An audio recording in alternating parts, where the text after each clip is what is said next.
Our reading today comes from Ezekiel 36, verses 26 to 27, and Psalms 51:10. Holiness has never been about outward appearance, rules, or performance. It has always been about the condition of our hearts. I remember a season in my life when I belonged to a certain Christian denomination where appearance and strict rules were emphasized. It was very important to them.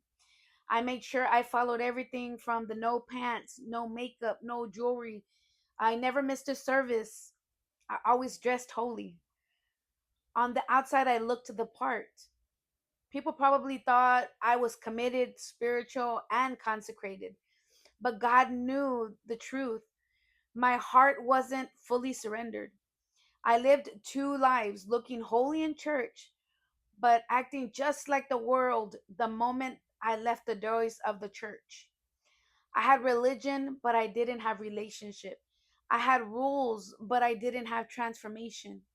It wasn't until I finally submitted my entire heart to God and He began to change me from the inside. That's when holiness became so real to me. Not something I wore on the outside. It wasn't that I obeyed a list of rules, but something that God was producing inside of me. Ezekiel and David both reveal that holiness from a heart made new by God.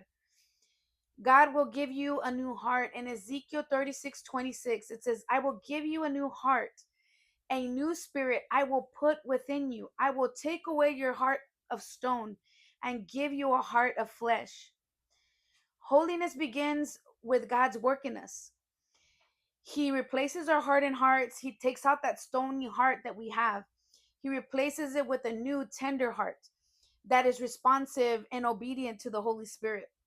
True holiness is not about outward appearance or the behavior alone. It starts in the heart, influencing our thoughts, our desires, and our actions. Anyone can have a new transformed heart. I recently read about John Newton, the man who wrote Amazing Grace. Newton was a harsh slave trader, known for his cruelty and selfishness. But God transformed his heart. Newton later described himself as a man saved by grace alone. He was completely renewed by God's Spirit.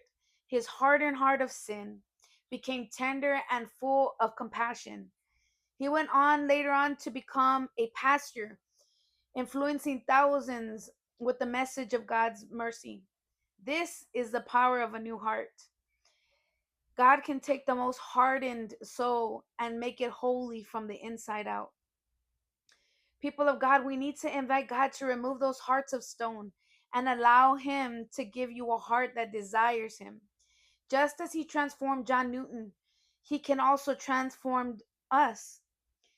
God will put His Spirit in us. In Ezekiel 36:27, it says, And I will put my Spirit within you and cause you to walk in my statutes.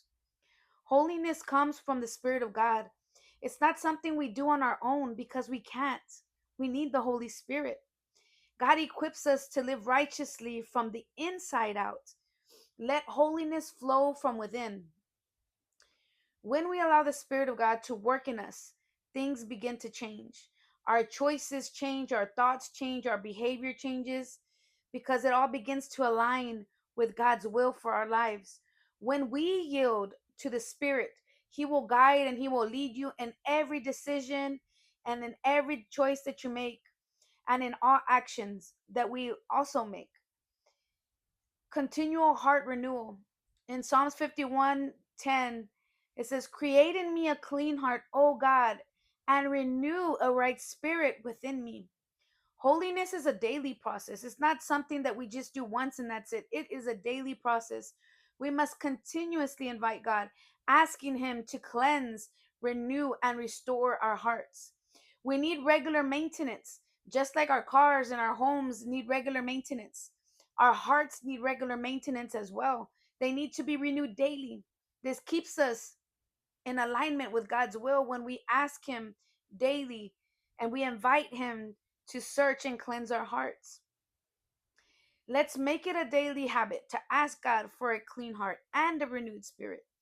In closing, holiness is about an inner transformation. It's a heart posture, not just about how we look on the outside or what um, we have to do in obedience on the outside.